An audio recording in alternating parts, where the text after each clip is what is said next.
Matthew Brenner here from W Your Dojo. I'm really excited because today's guest is going to be Jacqueline Scott.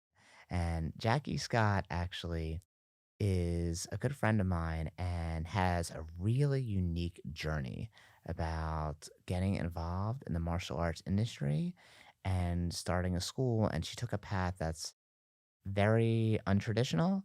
And I don't know anyone else who's taken any path like this in the past because she started with basically zero martial arts experience. So she's going to show you today and tell you her story about how she went from working like a regular job in HR all the way to running a martial arts school in just a couple short years. So Jackie, thanks for coming on today. I am excited to be here. I actually more excited than I thought that I would be to be like telling this story. So All right, cool. And yeah, I'm happy you're here. So tell us a little bit about like your background, like right now, and then we'll kind of dive into like kind of like in the past. sure. So where I am today. So I am from Philadelphia and I continue to live in Philadelphia. I have a house in Queen Village section of Philadelphia. I live there with my boyfriend and my dog Duncan, who is 13 years old. And yeah, I have a martial arts studio, Action Karate Fairmount. We're located in like the Fairmount Brewery Town section of Philadelphia. And we have about 175 students right now. Cool. And how long have you been open there? We are just about to hit our 3-year mark. Cool. And I know we were talking before we got on here. You're just getting really your first full group of black belts, like 7 students who are going to be testing in a couple months. That's really Yeah, exciting. I'm so excited for them. Like, we have our black belt practices early in the morning, and this is one time I'm like jumping out of bed to like get there and like see all of their practice and help them along. So yeah, really excited. So after 3 years now? Like, tell me what's going on with the business. Like, what are you generally grossing a month, like on average? Yeah, so 3 years in, we are, like I said, we're about 175 students right now, and the gross is around 38. I would say that's a good average and has been for the past year. So we've Cool. been around 38, a little low, a little higher. We've Yeah, hit yeah. 40 a few times, but generally 38. Okay, that's great. So you're not a person like me who grew up doing martial arts, Zero. and yeah, you had like no experience. So I think that's what's so amazing. So tell us about how you even got involved in martial arts in the first place and what you were doing before that. Sure. So I went to Temple University for business communications and found myself in with a human resources career path pretty fast, like pretty quickly after college. So I started in recruiting and then I worked my way to employment relations. And for people who don't know what that is, that's really like the legal side of HR. So when you think of that, it's all of the issues that can come up for employment. So it's not like the fun hiring or like culture, like diversity. It's really like, okay, an employee did something and now we have to figure out what path we're going to take, right? So a lot of investigations, a lot of write-ups, a lot of performance plans, a lot of terminations.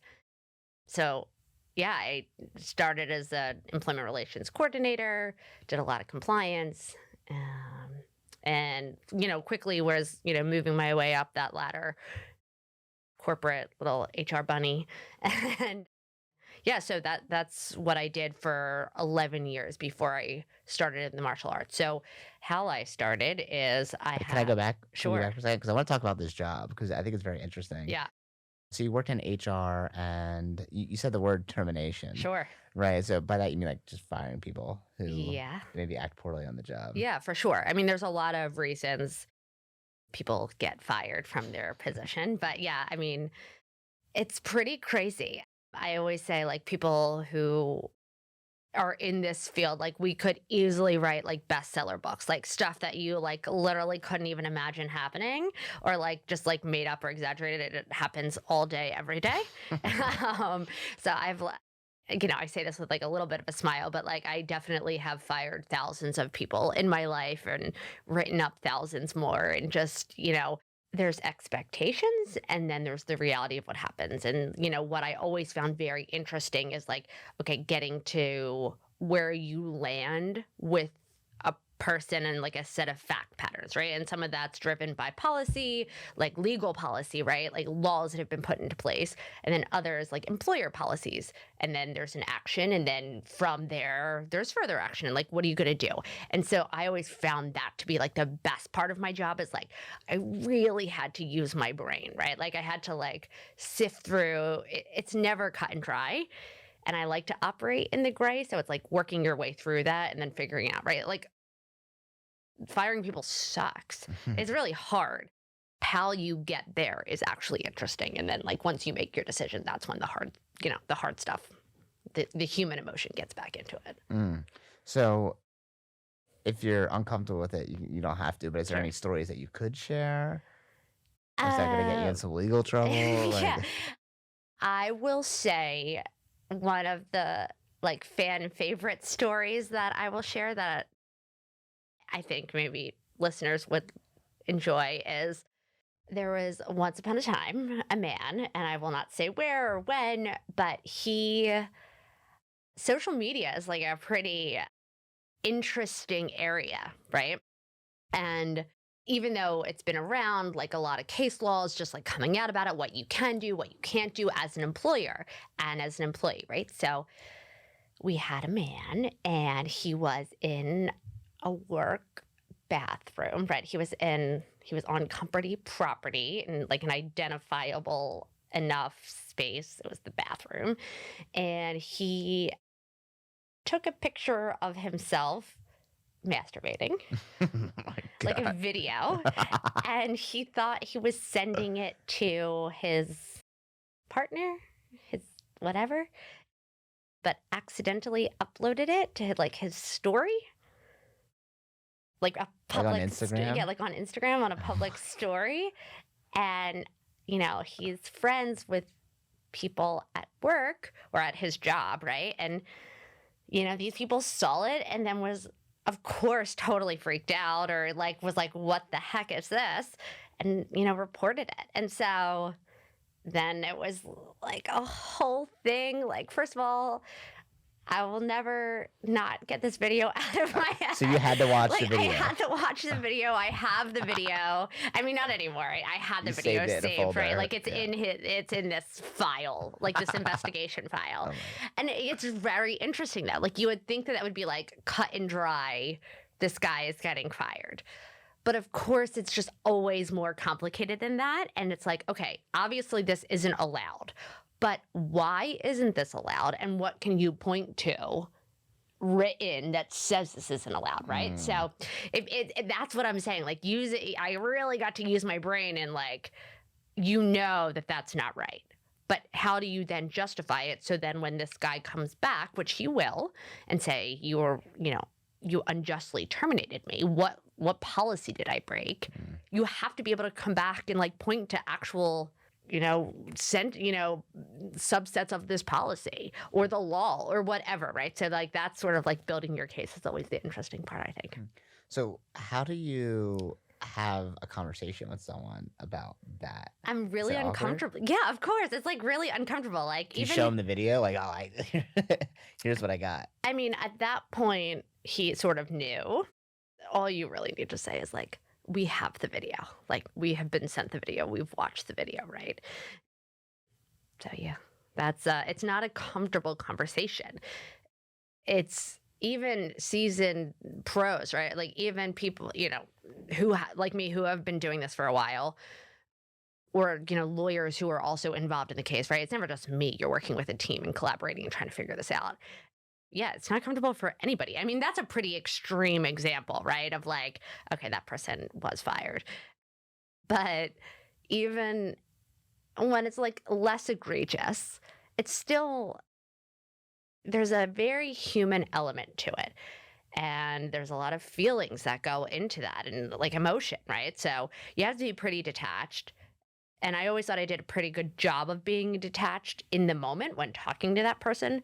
But then when you turn that off and then you go home, that guy, like, as horrible as it was, and like, of course, you still like, you feel bad, right? Like that guy's a dad.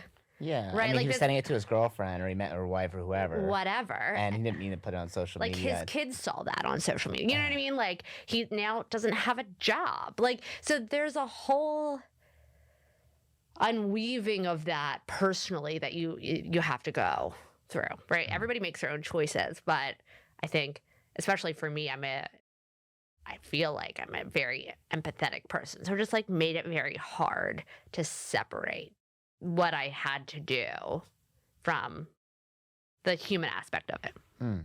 So how did you deal with that when you get home and you have that, like, emotional, I don't know, baggage, I guess? Yeah, Like, what's I'm it you said over 10 years. yeah, yeah, yeah. Okay, so how do you deal with firing people and them losing their job, like, when you get home? I You grow callous? Is it like a no, over I time it's know, I easy? know. Like it's not easier. I mean, maybe for some people it is, and that's definitely true. And I think some people are probably definitely better suited for that sort of thing, and really can just like completely turn it off. I'm not one of those people. I would say the last 5 years when I really started to take on more responsibility and like head a lot of these decisions, there was a lot of like sleepless nights. Like I did not sleep well for 5 years, I would say. And you just sort of, at some point, you have to turn it off, but it's hard. Like I always think things are like harder and worse at night, right? So nighttime was sort of like the trickier time. And Mm, for me, it was never like easy, unless somebody mm. was just like, that guy, you can still feel a little empathy for him, right? Like if someone's like hurting, like there's sort of like levels to it, but like, people who just make mistakes, it's like, you know, I feel bad. yeah, So, is it okay if I, like, speak openly about sure, numbers? Is it okay? sure, of course. So, like, at that job, it stunk. It's some parts of it stunk. I'm sure there's some parts you liked, Yeah. right? I mean, you were there for 11 years, no, so Hmm. and you're obviously smart, educated, could have got a job somewhere else, but stayed there, right? Yeah. For a long time, and but you're doing well, like financially, like you're making six figures, Yep. comfortable life, have a house, a great dog. So how did you end up getting involved in martial arts? And the reason why I bring this up also is that like so many people think you have to be like me, where it's like, oh, you're training martial arts your whole life, right? Hmm. So obviously that's a choice for you. I've been doing it since I was 3 years old. But there's always people who want to change their circumstance if given the right opportunity that they feel is a good fit for them. And I feel like you're the poster child for that, or one of the poster child. Yeah. So how did you get from firing people, putting them on the firing line every day to Yeah. running a martial arts school? It was definitely a leap. I was actually telling an acquaintance like the story, and she said, wow, like you're so brave to like have left such a stable situation to jump into something like this. And I never really thought about it like that, but I guess in some ways it is. I think it was definitely made easier by the people who like surrounded me making this decision. So sort of how did I get started? We have a mutual friend, Michael, who has also been doing karate since he was like 5 years old or whatever. And we've been friends since high school. And so I always sort of saw him going off and doing his karate thing after school was done. And, from high school, he always encouraged me to like get involved, like, oh, you should come take classes. And, again and again. And I was always like, no, no, karate's so weird. Like, karate's like, that's not my thing. I played tennis, I swam. Like, that was, what I grew up doing and what I really enjoyed. So there wasn't really a whole lot of room for it either. And then as we, grew up, stayed friends in high school and college and after, and I saw him all the time, and he'd always like sort of gently urge me to get involved. I was like, no, no, no, no. Every time there was just like tons of no's. I How did didn't, he ask you? Because obviously you're like one of his best friends, yeah. right?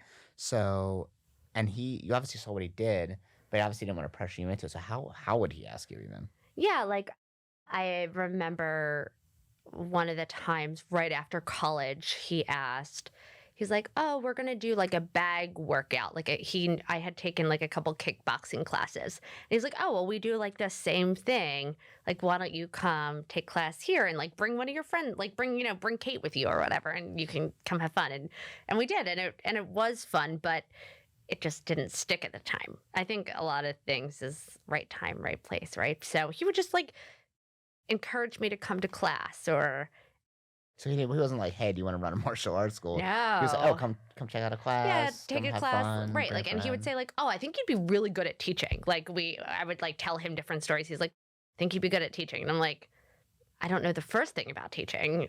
Like, "No, thanks," right? And then he told me about a program that he was piloting, like, with his brother and one of your friends, Josh, who we can get into that later, but that he was doing this program and neither of them had really done a ton of martial arts. They both had, like, I think some background in it, but and was like, "Do you want to do it with them?" It's this program to like jump into the martial arts and learn all about the like taking karate and also teaching karate and then like potentially like running a business. Called, like, the master's program, Yeah, it was the right? master's class, right? And I Master's was I was like, "Oh, I don't know, that sounds like kind of interesting. Let me think about it." And then put it out of my mind and never really thought about it. And I remember him telling me that his brother had started it and I was like I felt a little jealous and it was like, "Huh, why do I feel this way? Like why am I like a little bit like jealous that this is like happening?"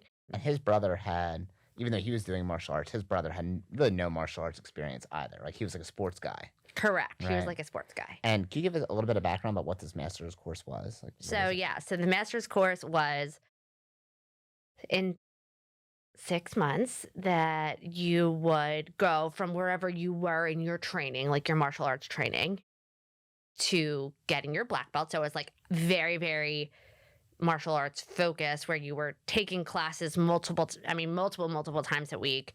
There was at home practice, there was at home like fitness requirements, there was the business side was the other huge part of it was like, okay, how do you then run like a successful martial arts business?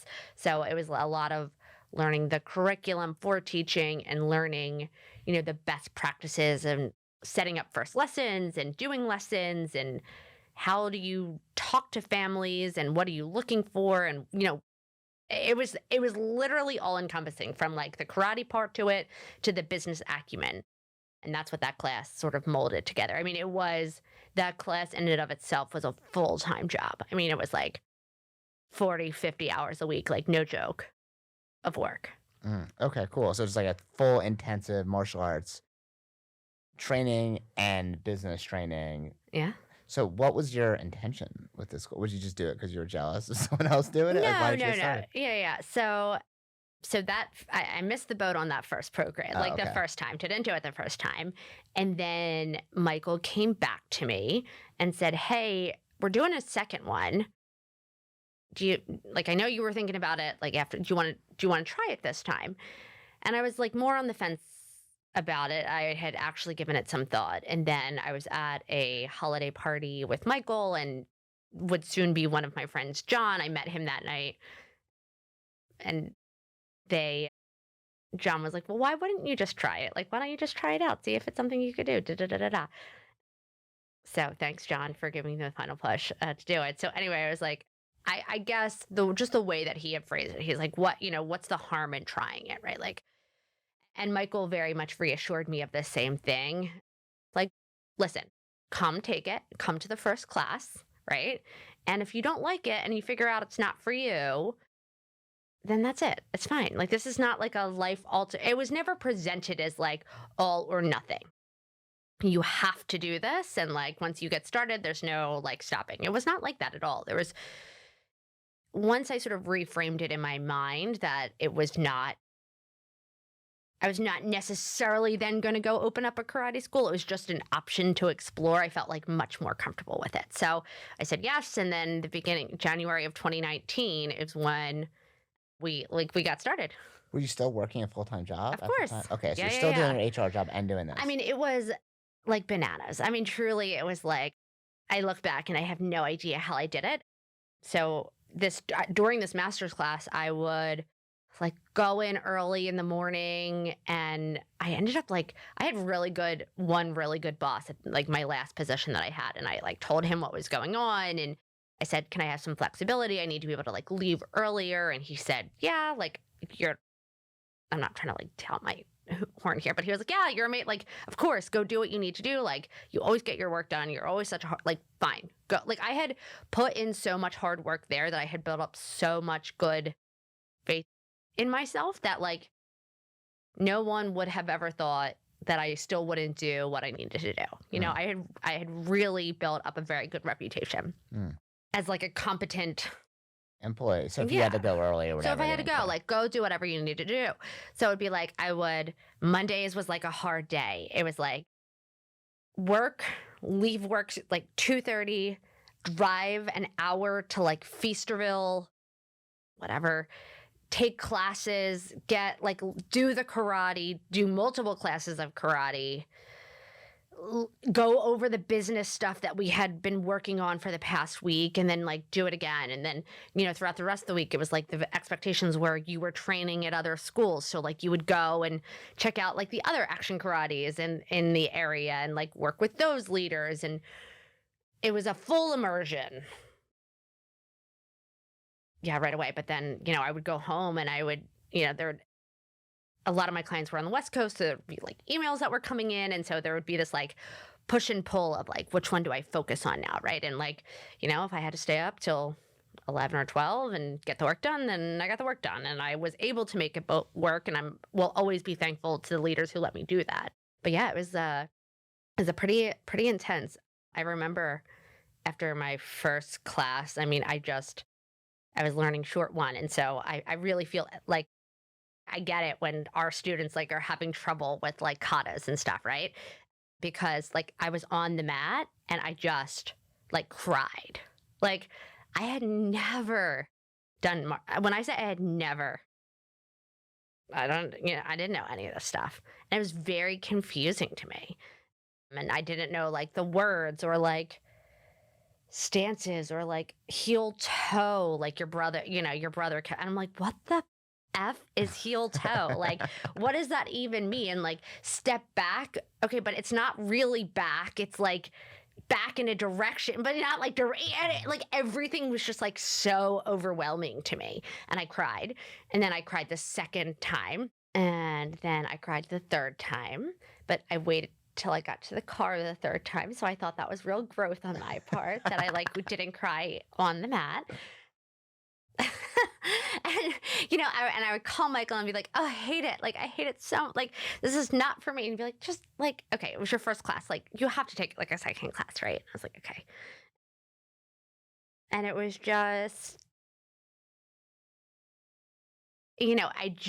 it was not like I fell in love with it the first time and like I knew that this was going to be it for me. That is not my journey. It was very like it took time. Like I would say it took me like I was like, "All right, let me just." I'm a little bit stubborn in that way, but I was like, all right, well, now I started. I'm going to finish this program at least. Like, oh, this is hard. Like, oh, I can do all of the hard things. Like, okay, watch me do this class now, right? Like, then I just had like the determination that I was going to finish it.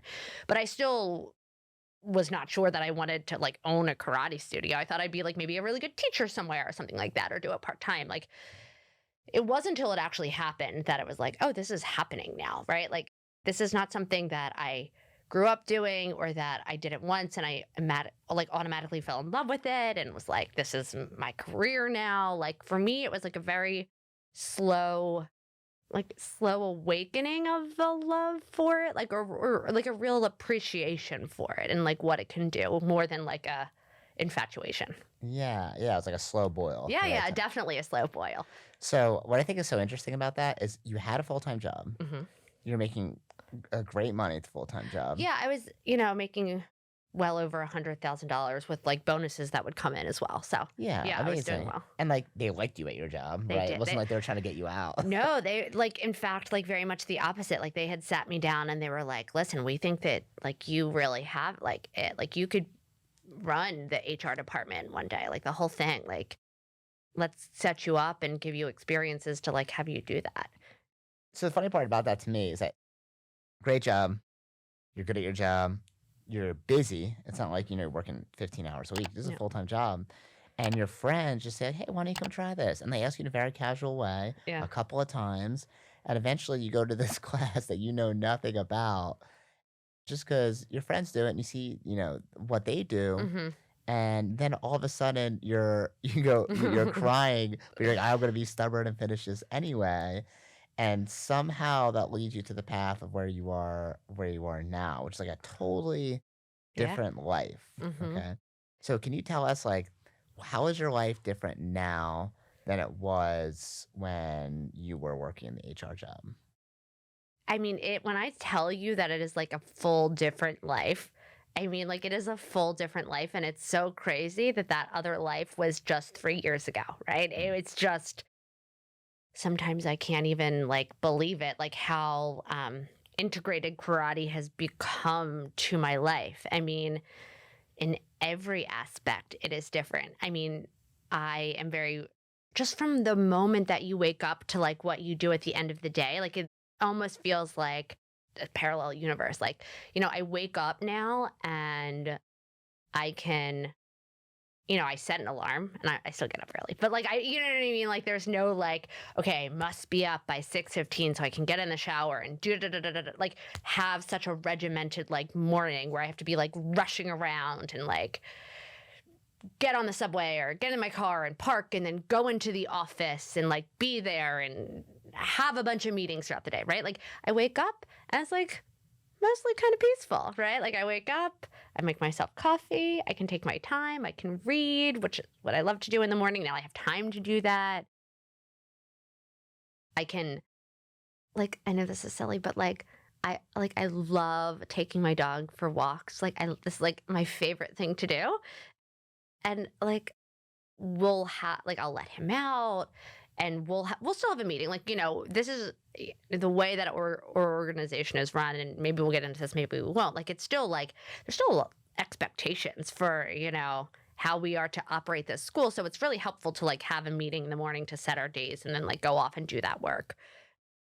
So we'll have the meeting and then I'll like walk the dog and then go to my favorite coffee shop and like talk to my baristas about like whatever's going on, and then I get to sort of set the pace for my day and like what needs to get accomplished, and I feel like I have more autonomy in what I'm doing at all the time. So of course at night we go in, we teach classes, we have lessons, but like it's just in terms of like the way that my day is structured, there's a lot less stress and like pressure around like what needs to get done. And then even I mean, I have like my best friends from high school and like my family, and like I'm so lucky to still have them in my life. But like, the people that I'm like interacting with the most now are like all karate people, which is just, I didn't know anybody like I didn't even know you 3 years ago, Now like you're one of my best friends. And it's just, the world just seems to be, it's just different in a nice way, in a softer way. So how did you I mean, obviously you went through the master's class, right? Yeah. But you didn't really go into it with like an idea of, okay, I'm gonna open up a No, martial arts school. absolutely not. So how did you get over that leap of like, okay, I'm gonna actually leave this great paying stable job where they love me and I'm good at to I'm gonna run a martial arts school that I've never done before. How did you get over that? I would say like a couple glasses of champagne really helped me on that. Okay. This is like a true story. So I think that probably was a great thing for me that it moved so fast because it didn't let my anxiety sort of creep in and give me all of the reasons like, what if, why not? Right. So it was sort of like we were away on a vacation. I was like relaxed enough. We had been out to dinner. I literally had a few glasses of champagne and they're like, are we going to do this? And I was like, yeah, let's do it. Okay. I think I figured out the trick now. yeah. Is get people a little drunk and ask if they want to open up a martial arts Let's business. call it tipsy, okay? Okay. Let's call it tipsy. I mean, I think though it sort of let my guard down a little bit. Like I think just the entire environment, right? Like being out of my day to day of doing that job and like being a little bit more like carefree. I think it really allowed me to say yes. You know what I mean? Like I don't know if like everything happens for a reason or not. Like I'm not really sure that I believe that, but what I do know is that it happened because I let it happen. I was in the right like mental headspace to allow it to happen. I think that's a little Abraham Hicks like manifestation, like you attract what you bring, whatever. But it was the right time and I said yes, and then I got back and then like the work really started. But I think your question was like how did you go from like one to the other? And it did happen fast, but I had very much decided that I wasn't gonna quit my full time job to do this full time. For me, it was there was not even a question in my mind that I would do both. Like, I would do both until I, again, figured it out if this is something that I really wanted to do. So I guess in a way, I always had an out. Like, I always like could A safety net. like a safety net, 100%. Like, I was never just diving head first into it. I'm like, I'm not necessarily a cautious person, but in this scenario, I always like opened, I just had it open to the possibility that of what it could be. So I said, yes, let's open this, like, let's go and do it. But I also told my boss, like, I was doing this. Like, my friend was opening a studio and I wanted to help him out to see if this is something that I wanted to do. Like, I was very upfront with the people that I worked for. Like, this is the scenario. Somehow they were supportive of that too. And so I think it just like knowing that you always have choices, that like every decision isn't your last decision, that it's just like another one. And that's something that I have really embraced. And one of my biggest like growth is that like not everything is forever. It can just be the next step. And then there's always going to be things that come after that. And so sort of attaching myself to that, like, this is my mentality and there's options, right? It made it definitely easier. And I think I was reading Adam Grant's book, like The Originals, at that time too. And there was something in there about that like the most successful business people, aren't like, it's not like nobody has just like one great idea, right? Like, it's like they have thousands of them and like one of them just ends up working out, right? And so I think if you take that mentality, right, or like successful business people, like they will do both until they have enough stability built up to be able to leave. So yeah, so I did both for a while. I did both for a year. Okay, Yeah. and then how did you eventually take the axe to the other job? Like, what made you was the money being replaced at that point from one job to the next? Like, what happened? Sort of. I had done a good job. So I had decided not to take a salary at first for the first year, that I wasn't going to take a salary, that I was just going to like put this money into the business and keep it going, but that I would be very intentional about saving money so that eventually, as long as everything kept going and like progressing in a positive way, that I could leave that job. So I wanted to make sure that I had like a financial safety net, like, right, I had emergency funds saved up. So I wanted to make sure that they like hit a number that I felt comfortable at in case this all went to shit. um, there was a lot of doing that to make sure that I was ready. And then at some point, I mean, the pandemic also really, I don't think I would have done it as long if it wasn't for how 2020 all shook out, right? I think that really just prolonged it. Uh, Prolonged you being at the other job, you mean? Correct. Oh, okay, because you didn't know what was happening with the martial arts school. That's I didn't obviously a know what was. terrifying time. I mean, I didn't know nobody knew what was happening with anything. So I was just like, okay, well, also like, thank freaking God I didn't leave my full time job to do this full time, because we had opened at the end of November of 2019, and then all of this started like I remember in February I had parents like not enroll because of this. They wanted to wait to see what was happening. And like I had people who had enrolled like say that they weren't comfortable. Like, this is before like the big like March 16th, like everything shut down. Like, this is like people like reading into what was going to happen. And so we like already started like losing people because of this. And it was like crazy. And then I probably had like I think like 40 some students at that time. And then I went down to like half right away. So yeah, I mean, it definitely, I did both for longer Mm. because there, like, this could have not worked out at all. Yeah, it really like Yeah, who very, knows? Maybe all martial arts schools would have been shut yeah, down or any in-person activities. So yeah, you're lucky you had that yeah. I safety net at the totally. So I time. did both, and I was able to do both, and had the flexibility of working from home because then everybody was working from home. So that really helped me be able to do both for so long. It was like, the pandemic is not a blessing, but if there was one thing that came out of it, it was that it like really allowed me to not have to like run, run, run, run, run, run, run. So yeah. Cool. And then from where you're at now, if you saw yourself, or sorry, someone like yourself, Uh-huh. and they were thinking about maybe getting involved in martial arts. Maybe they have a friend like you who's Yeah. involved, or they know someone and they wanted to get involved but weren't sure what to do. What advice would you give them? What advice would I give them? I guess I would say be not even do it. I'm not even going to say like be willing to take a risk.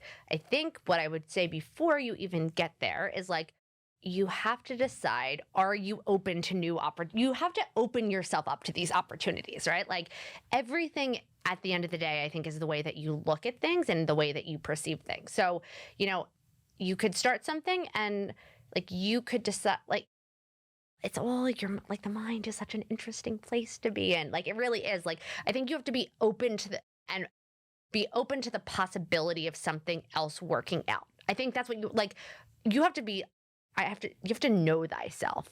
Like are you somebody who could be open to something like this, right? Like you have to know yourself. And then if you've gotten yourself to a place to say, yeah, like I am open to like having this new chapter of my life, then just give it a try. And then you know that nothing, is forever. Like this isn't a permanent decision. Like I don't foresee this happening, but like at the end of the day, like if in 5 years from now, like this isn't it for me, then this isn't it. You know what I mean? Like then this isn't it for me. And I want to go try something else and I'm going to do that. And all of this stuff is scary, but like if you just break it down into like smaller pieces and be like, okay, this is what I'm going to do. And then let's see what happens next. And then like let's see what happens next. It's not like that all or nothing thinking like I was saying. Mm, mm, So, I would okay. say like just take a little Small bit of a bite. bites. Yeah, small bites instead of like eating the whole sandwich. Like take a bite of it, decide how you feel about it and then go from there. That's funny because I think that's usually like, I think that's good advice, but also sometimes the opposite advice that I give. Yeah. Sometimes I'll be like, okay, well, if you want to steal second base, you got to take your foot off first. You got to Yeah. take a risk, right? And I think a lot of times when people are half in and half out is when they never really in either one and they Yeah. never succeed in either one. And they'll say, oh, this didn't work and this didn't work. Well, it's because you never really fully dedicated, Yeah. right? I mean, but that's the part about like, I think that mental goes so much into it. Why did I ultimately give up my second job is because like, if this was really going to work, then I needed to go all in at some point. But I'm saying in the beginning, that's not where you have to be. I think to be where I'm at now with my school, yeah, you have to make that leap at some point. But I think in the beginning, I don't think in the beginning that's where you need to be. You have to live in the gray area, Yeah, like you you do. said. Yeah. Yeah, like eventually you have to make a decision. And I think what you said about being the type of person that is open to ideas, not like, okay, I am open to an idea or open to opportunity, but I'm that type of person. And Yeah. you kind of give yourself that label of like, Hmm. I'm the type of person that is open to new Yeah. opportunities and not a person that is going to be stubborn on where I'm at. Not saying you're going to go in a Right. different way, but you're open to it. And I think that's so cool because when you give yourself that like identity or like that label, then it's easier to make those decisions. It's Hmm. like, for me, I am like when I look at myself, like my identity is a person who's going to exercise and eat relatively healthy my entire life. Yeah. Like that's just who I am. Right. It's like a part of me, right? And when you give someone else that identity, like Michael gave you, and he's like, "Hey, like you'd be really great at this, right?" And you Right. think, "Oh, maybe I would be great at this, or maybe I would be a good teacher. Maybe I could really like it." And you gave yourself that opportunity to bring it in, and then like were able to discover that for Yeah. yourself is how you got to where you are today, right? So Hmm.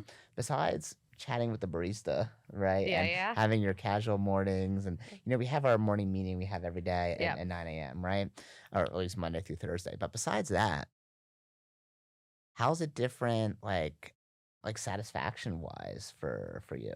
For me, it's all of the students and like actually being on the mat and teaching them. When I get to interact with them and like hear their like little giggles in class or like see them do something that they were 0% able to do before, it is a completely like warming affirmation that I have like made the right choice for myself. Like when I see their growth, there's the like crap.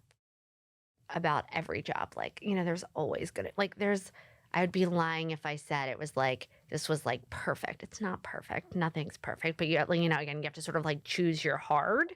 So And what's the hardest? What do you think's the best? What's the best part? oh, the best is the kids. The best is the ninjas, ages 4 to 5, if I could be very specific, and my little girl gang. Okay. They are my favorite part of like what I do. The hardest part is I think any martial art, like I can't imagine that this isn't the hardest part. It's not like the admin stuff for me, or it's like parents who are just so quick to give up to me is the hardest part. Like it's not even the quitting, like, okay, that's fine. Like people are gonna quit.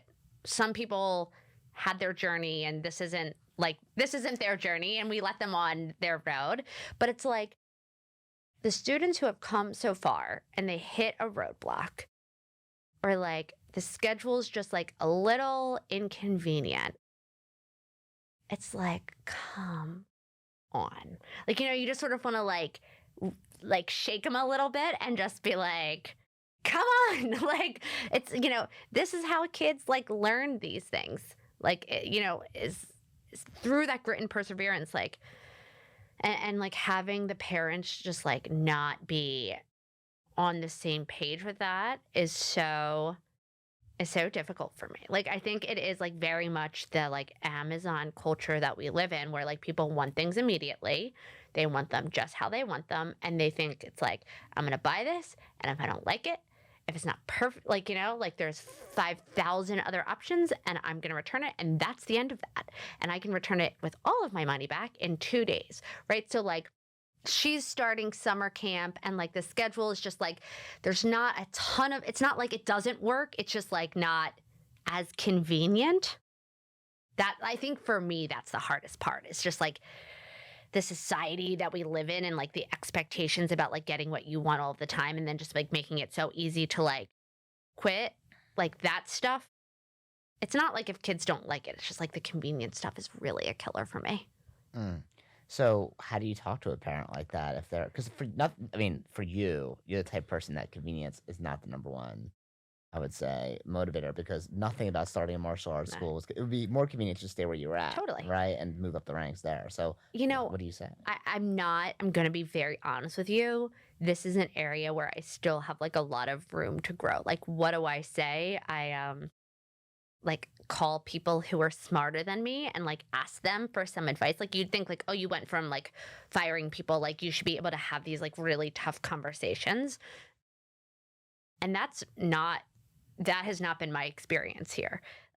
To me, I have built like such like strong relationships or somewhat of a relationship with these people now, right? And I find it really difficult to say what I really want to say a lot of the time. And I know that you can, or I believe, and Mr. McCreary, who I think was on here your podcast before, it was like, you can say anything really, as long as you're saying it from the right place and you're saying it with love.